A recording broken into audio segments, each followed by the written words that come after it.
On today's show, the Hawks fall on the road to the Warriors because, simply put, they could not make a shot in this game. There's more, of course, of the context and nuance than that, but in the end, it was mostly about the Hawks being unable to score in this spot. We'll get into all of how it unfolded and more coming up.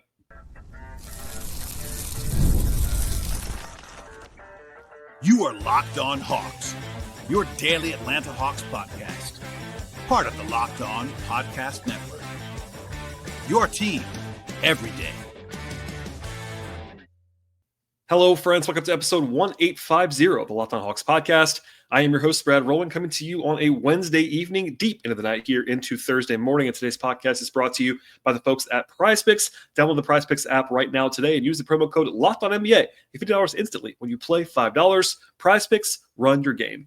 Also want to encourage you at the top of the podcast, as I always do, to make us your first listen each and every day here at Locked On Hawks. Check us out and subscribe to the podcast anywhere you find your podcasts. We're on Apple and Spotify, as well as Overcast, and we're also on YouTube. Please like this video as you are watching it on that platform, and please subscribe on audio and video to support the podcast.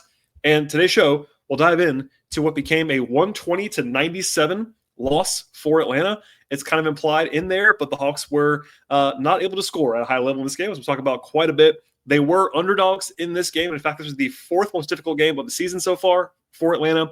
From a point spread perspective, they were 7.5-point underdogs at FanDuel Sportsbook, only smaller than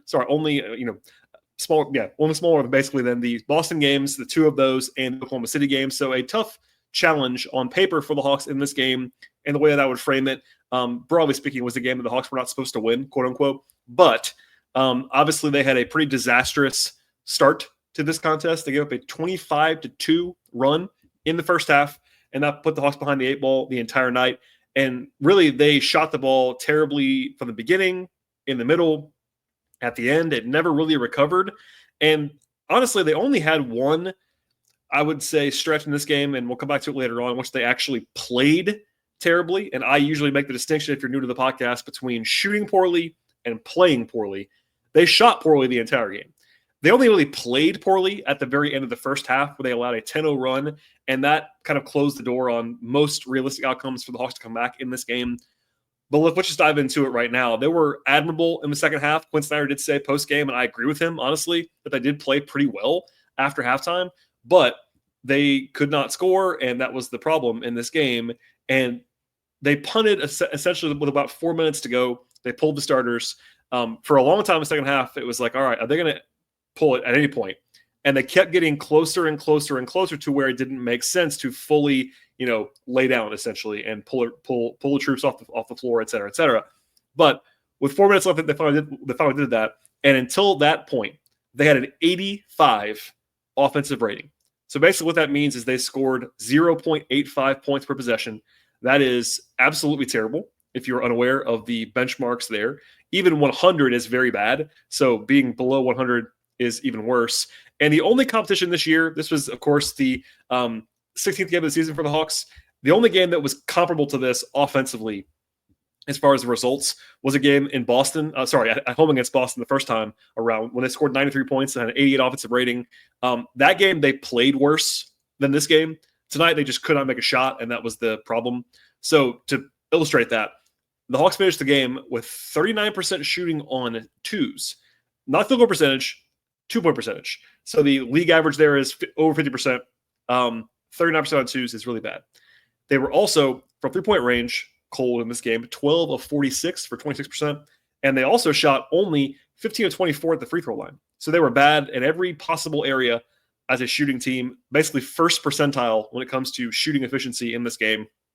And that was, big picture, the story of the night, like unavoidably so.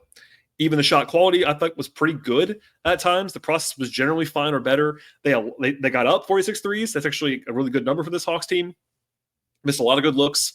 Their best three shooters that played in this game for Atlanta, I would say those guys in some order are Bogdanovic, DeAndre Hunter, and Trae Young. They combined to shoot 2 of 19 from three. That's tough to overcome. Bogey and Hunter, they're two veterans coming back to really bolster things. And Hunter's been great so far until tonight, basically. Those two guys combined from the field to shoot 5 of 26 tonight. That wasn't it, but that is obviously a contributing factor. They played 9 players over the competitive portion of this game. None of them, not one of them, shot better than 41.7% from the field. No one shot well from the field in this game. Not a single player. They were, as a team, combined 4 for 14 on clearing the glass's rim attempts. So basically shots right at the rim. 4 of 14. That is terrible. And even when they drew some fouls, got to the line, they missed 9 of 24 attempts. Here's the crazy stat for you. If you follow the podcast regularly, you will not be surprised I'm going to bring this up. But on the process standpoint, the Hawks ended up with 9 more shooting possessions than the Warriors. What that means basically is the Hawks won on the margins in this game. They had 22 offensive rebounds, and they lost the turnover battle narrowly, but not by much. When you take 9 more shots, essentially that's the broad term for shooting possessions, than your opponent, and still lose by 23 points, that means you either shot horribly or your opponent could not miss a shot. And in this game, it was the Hawks shooting horribly. Because defensively, as we'll get into in a second, it was actually good.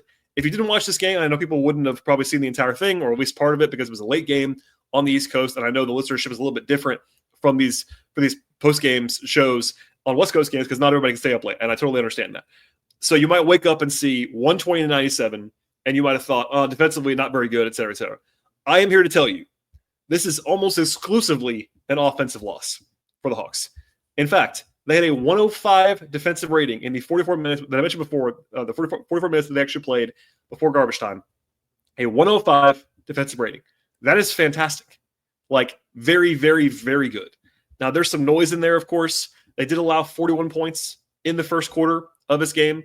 But as I'll sort of get into more a little bit later even, I didn't think the defense was actually that bad in that stretch either. And on the rewatch, I kind of agree with that. Like, the Warriors were playing Warriors basketball, and that is difficult to defend. They came into this game in the top 3 of the NBA in three-point attempts and three-point percentage, and the Hawks held them below their averages in both attempts from 3 and accuracy from 3 in this game. And Atlanta does tend to struggle, at least in recent weeks and months, against teams that kind of have really good flow offensively and good movement of ball movement and player movement. And the Warriors are the example of that kind of team. So I thought it was a difficult matchup for the Hawks defensively coming into the night no matter what. And that was evident at times for sure. Like in the first quarter, again, the Warriors did play well early on in this game offensively, but the Hawks did really well on the margins. They rebounded the ball at an elite level defensively. They only allowed 12 corner threes. Like some of the overhelping that the Hawks have done this year, it was evident at times in this game, but they did a good job defensively. They only allowed 18 free throw attempts. Like the Warriors play Warriors basketball. They didn't shoot the ball incredibly well, but in the end, yes, the Hawks allowed 120 points, but that was not the reason they lost this game. They could not make a shot. And Quinn says this, and I've said this before many times, it is really hard to defend when you never make shots because the opponent is getting transition opportunities. Quinn uses the term taking the ball out of the net. It puts a lot of stress on your defense when you can't make a shot, and I think that was evident tonight. And still, the Hawks did a really good job defensively. They weren't perfect. I'm not saying otherwise. It's not like a landmark occasion defensively, but truly, the biggest story by far, outside of about a 3-minute window at the end of the first half, that the Hawks just could not make a shot. And I'm not explaining that away. I'm not saying you don't have to be frustrated about that, but after watching the game live and then watching it again before I record the podcast, it's hard for me to get too upset about the way the Hawks played, not shot, played process-wise. It's one out of 82 games. They didn't play well. They lost by a lot of points. I totally get that. There was that stretch in the first quarter that I think is worthy of your frustration and rage or whatever you want to say, where they really did collapse in the second quarter. That is worth acknowledging and stressing. That was really bad. But aside from that, they actually didn't play poorly in this game. They just could not make a shot, and that's going to happen sometimes. But even the good shooters, it wasn't like they had bad shooters taking a bunch of shots. The good shooters missed shots in this game. No one could make a shot. Again, no one on the team shot 41% or better from the field in this game. Notably, before we move on to the game flow portion of this podcast, the Hawks were actually the healthiest they've been all season long. And that would have actually maybe played into some of this.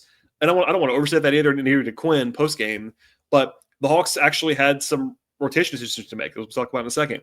And, guys were easing themselves back in. I think in particular, Bogey and Buffkin and Hunter, who've been banged up all year long.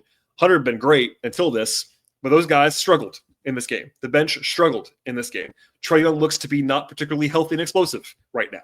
Like, there are actual things to worry about, and I get that. But big picture, they were healthy. We'll get back into that more in a second.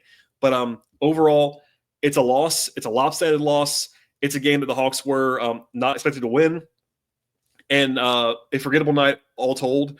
But I do think that if you just sort of stressed and maybe tried to look at things through a context perspective, normalize the shooting variance in this game, it would have been a pretty close game, which is crazy for a 23-point loss. But I'm telling you, the Hawks did not play poorly in this game. They just shot that badly over 48 minutes. All right, we'll get into how this game unfolded in a second with some more context, my notes, takeaways, observations, analysis, etc. But first, a word from our friends at FanDuel. Today's show is brought to you by FanDuel Sportsbook. Get ready to tackle the NFL and NBA season right now with the folks at FanDuel. FanDuel is America's #1 sportsbook, and right now, if you are a new customer, you can bet $5 and get $150 in bonus bets if you win your first $5 bet. At FanDuel Sportsbook, the app is really easy to use. It gives you everything that you actually need to place your bets all in one place. And they have everything that you're looking for across the sports betting space, from over-unders to point spreads, money lines, player props, game props, future bets, same-game parlays. They have live betting and so much more. The FanDuel app is safe. It's secure. They cover the entire range of sports as well. That includes the NBA, including this podcast all the time, plus the NFL, college football, MLB, hockey, WNBA, golf, tennis, all kinds of soccer leagues. They have NASCAR. They have F1, MMA, boxing, and so much more. And now is a great time to sign up with the folks at FanDuel Sportsbook. And the place to go is FanDuel.com to get started with $150. Yes, $150 in bonus bets when you win your first $5 bets. One more time, the place to go is FanDuel.com. $150 bonus bets when you win your first $5 bets. Never waste a hunch. Make every moment more with FanDuel, an official sportsbook partner of the NFL. All right, so I teased it before the break, but the Hawks were basically at full strength in this game from an injury report perspective. Jalen Johnson was questionable after missing Monday's game, ended up playing in this one and looking fine physically, which is good to see. The entire rotation was healthy. Only one guy on the entire 18-man roster is out for injury right now, and it's Seth Lundy, who's assigned to College Park anyway on a two-way contract. He's not healthy right now with the ankle, but everybody else, with the exception of, I think, Trae Young, but at least he's playing, was able to play in this game. They actually made Keaton Wallace a healthy inactive, because if you do not know this rule, two-way players have 50 games maximum over the course of the season where they can actually be active. And with everybody available, the Hawks, I think, smartly made Keaton inactive, despite the fact he was in on this trip with them, because when you have Kobe, when you have Veet, when everybody's available, they're not going to play Keaton anyway, so make him inactive, save a game. That made sense to me. But anyway, that is a good indication that they're at least getting back on the floor. That's a good positive thing moving forward. It didn't manifest tonight. Like, I had somebody yelling at me in the mentions that were frustrated tonight. I'm sure they were just mad. But it's like, the Hawks are worse now that they're full strength.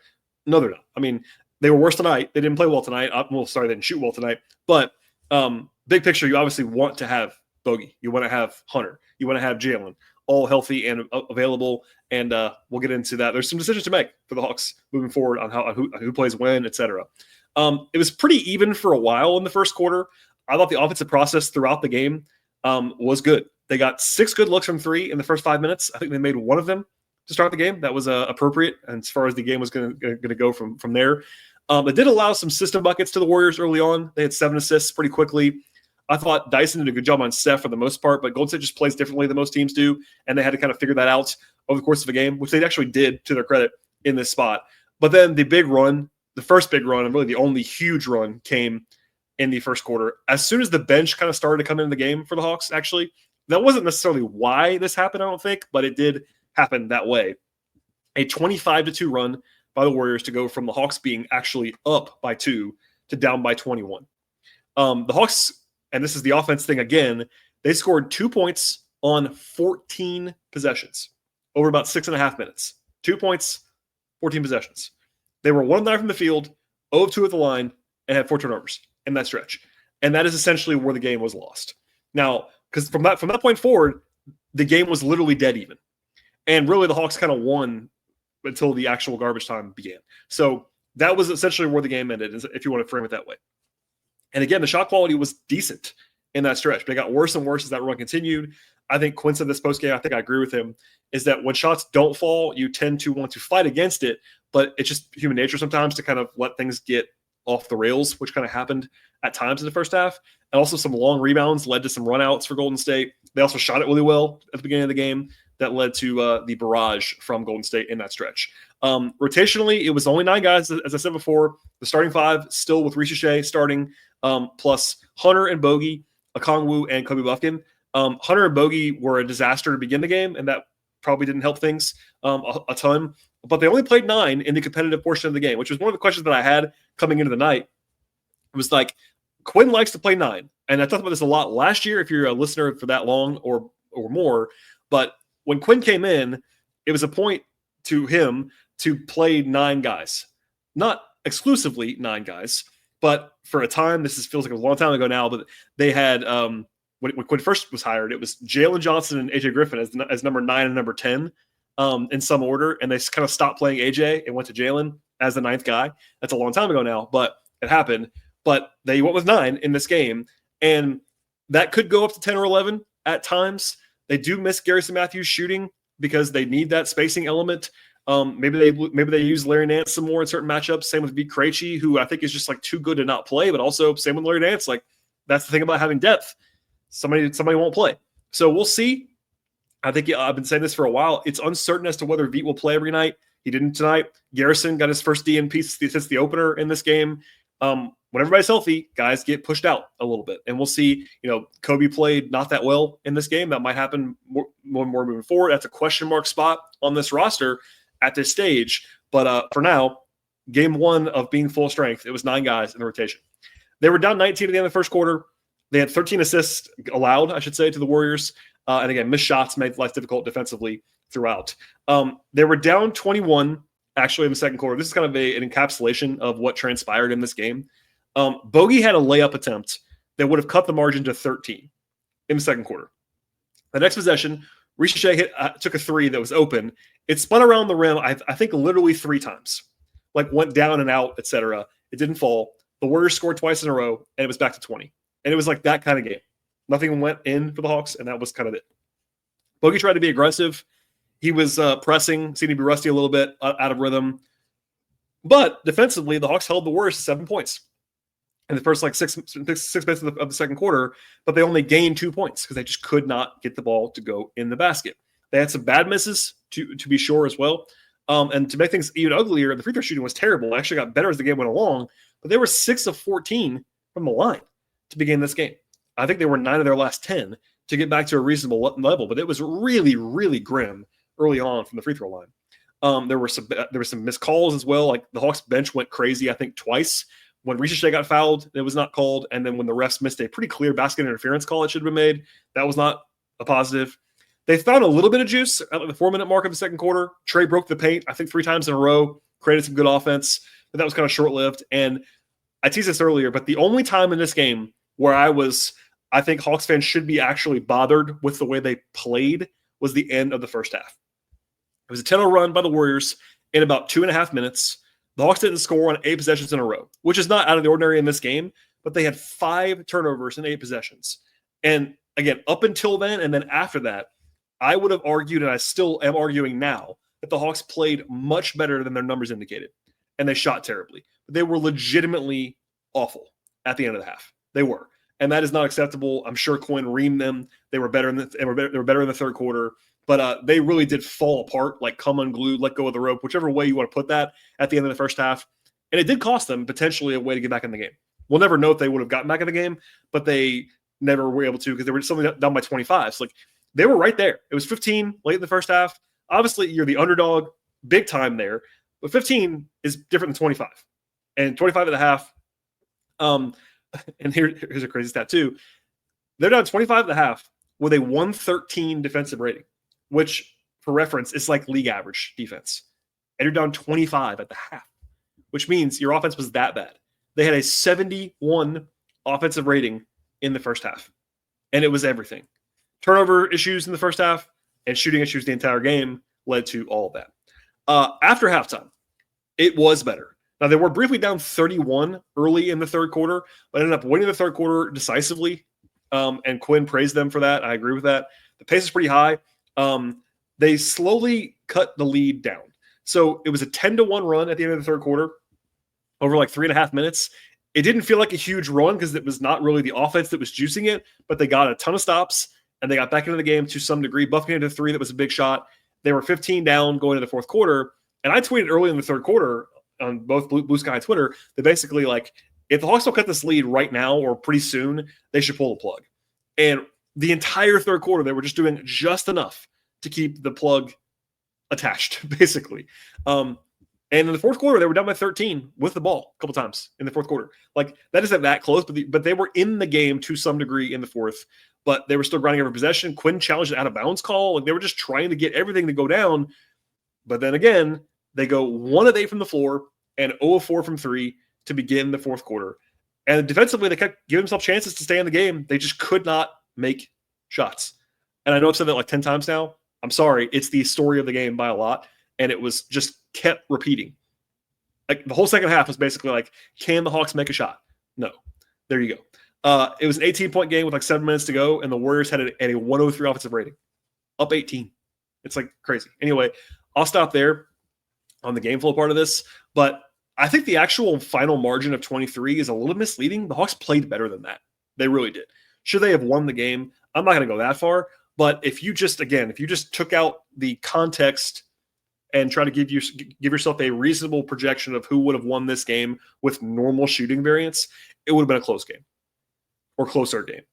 It was not indicative of how the Hawks played. Aside from the one collapse in the end of the first half, the shots just didn't fall, and I'll leave it there for now. All right, more to come in a second on the individual players, and there is some carnage on that front when it comes to shooting variance, etc. First, though, we're from our friends at PrizePicks. Today's show is brought to you by PrizePicks. PrizePicks is the best place to get real money sports action with over 10 million members and billions of dollars in awarded winnings. They have everything you need at PrizePicks to make daily fantasy sports accessible to all.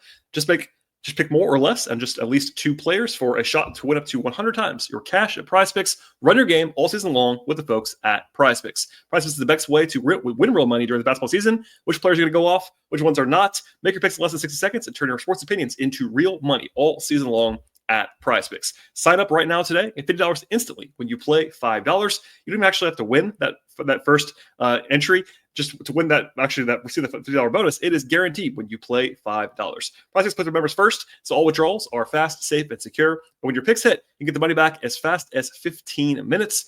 At PrizePicks, they also invented the flex play, which means you can actually still cash out if your lineup is not perfect. You can double your money, actually, even if one of your picks does not come in. Download the PrizePicks app right now today and use the code. It's LOCKEDONNBA to get $50 instantly after you play your first $5 lineup at PrizePicks. The code is LOCKEDONNBA in the PrizePicks app. $50 instantly after you play your first $5 lineup at PrizePicks. PrizePicks, run your game. So everyone that actually was active in this game ended up playing except for Larry Nance. This has come up before. Larry Nance is at the stage of his career where if he's just not going to play in the rotation, you're not going to make him go in garbage time, so no surprise there. And for everybody asking the question about Larry, same thing with Garrison to some degree, but I think, Nance's profile is a little bit bigger. I think that's okay that he wouldn't play in a game like this. I'm not saying he shouldn't have to play. I think if Jalen is ever out or Hunter's ever out, he should be playing back at 4 minutes. I will definitely stand on that over David Roddy or whatever. But with everybody healthy, I think it's okay he doesn't play. It's weird. He's too good for that, but that's where we are at this point. Other than that, Roddy, Garrison, and Veet played the last 4 minutes. They were -2. It was total garbage time. Nothing much to add there. Let's start with Bogey. So Bogey was awful in this game. No way around that. Bogey had 6 points on 2 of 14 from the floor, 1 of 7 from 3, and he had 5 turnovers. He was terrible. I don't say that lightly. He was terrible. I'm sure he would agree with me on that evaluation, knowing Bogey a little bit. He's rusty, it seems like. He's not quite there yet. He hadn't played. I know it's the second game back. He hadn't played basketball in a month. He only played the one game to open the season. Didn't look great there either. And yeah, there's this whole debate about like whether he should have played the summer or whatever that we'll have another time. For now, I will just remind everybody how good Bogey was last year and how important he is to the offense. So it's not like you could just bail on Bogey. Like I saw someone saying that today, again, probably out of frustration. Like, why don't you just play Garrison? They're trying to figure it out with Bogey, obviously. You want to give Bogey some rope. He's a veteran guy. He'll figure it out. He was terrible in this game, but they very clearly cannot be the best version of themselves without Bogey, being Bogey in a good way. So this as far as how he played in this game, it's not really debatable how bad he was. He was terrible, but more improvement I would imagine will be upcoming for Bogey. Speaking of poor play, DeAndre Hunter had a tough one. He was better than Bogey overall in the game. Had 10 points, 4 steals for DeAndre in 25 minutes, but he was 3 of 12 from the floor, 0 of 6 from 3. He was due for a bad shooting night. And I said this on the show, I think it was Tuesday night after the game, or Monday night after the game. Hunter had been really, really, really good in all 4 games he had played so far. He wasn't very good in this game, but that's okay. I'm not worried about that. He did make contributions that were positive, 6 rebounds, 4 steals again. He was a game worst, minus 21, but that was not really on him. He didn't play well, but he was not as bad as Bogey was. Just those two combining to shoot as badly as they did in this game was a death blow, I will say. Okongwu, I didn't love the way he played. Look, nobody played super well in this game. 9 points, 7 rebounds, minus 17 off the bench. Missed free throws. Did hit 2 threes, which is kind of funny in this game where nobody make a shot and suddenly Okongwu makes 2 threes. But I didn't love the way he played overall. Thought he was below average, to be sure. To the starters, again, some more carnage here. We'll go to Capella, who's the logical sort of partner with Okongwu. I thought he was better than Okongwu, but offensively, he hurt them for sure. 11 points, 10 rebounds, 2 blocks, and a steal for Clint in 22 minutes. He was 5-12 from the floor, 1 of 4 from the free throw line. So not a good efficiency game for Clint. Nobody was efficient in this game, but he wasn't either. Minus 9, that was the second best of the rotation behind Ricochet. So he did help them in some respects, but I thought he was not great, but was okay. Offensively, that definitely did hurt them. And I'm realizing now I skipped Kobe Buffkin. So back to Kobe Buffkin real quick. Buffkin actually was interesting. I thought he was pretty poor in the first half overall. I thought he was pretty decent in the second half. 6 points, had 2 block shots, actually, credited with that. I had an assist, 3 rebounds. He was 1 of 4 from 3, 2 of 5 from the field, so 1 of 1 on 2s. Missed 2 free throws in the game. He's obviously a developmental story right now. I think people are judging him as to what he is right now, which I understand. That he's in the role he's in. I think the Hawks have a bit of a balancing act right now that's happening across the roster. But I think especially with Buffkin, and look, Ricochet is a little bit different because he's obviously a number 1 overall pick, and he's doing a lot of things well right now, but also doesn't shoot the ball well. I think right now, Hunter is better than Ricochet at basketball. We could probably agree on that. But at the same time, Ricochet, long-term, higher upside, all those things. Buffkin is probably their best option at backup point guard, but at the same time, isn't maybe clearly their best option, but he also is a first-round pick from very recently, so they want to invest in him. He's probably rusty too. He wasn't great in this game. He also wasn't awful, but he was minus 4. Actually, he had, his minutes actually didn't go that poorly for the Hawks. But, why? I had people ranting on my mentions tonight about he's terrible at everything. No, he's not. He's got some real talent. He's got some real talent, but obviously he's not quite there yet, and that's a story that will follow throughout the season. Speaking of Ricochet, 12 points on 10 shots for Zach. He was 2 of 3 from 2-point range, 2 of 7 from 3, 2 assisted rebounds. I thought he was process-wise one of the better players in this game. Defensively, did a good job. Was +2 in the game actually, which is funny in a blowout loss. But he didn't play a ton. People keep asking me that.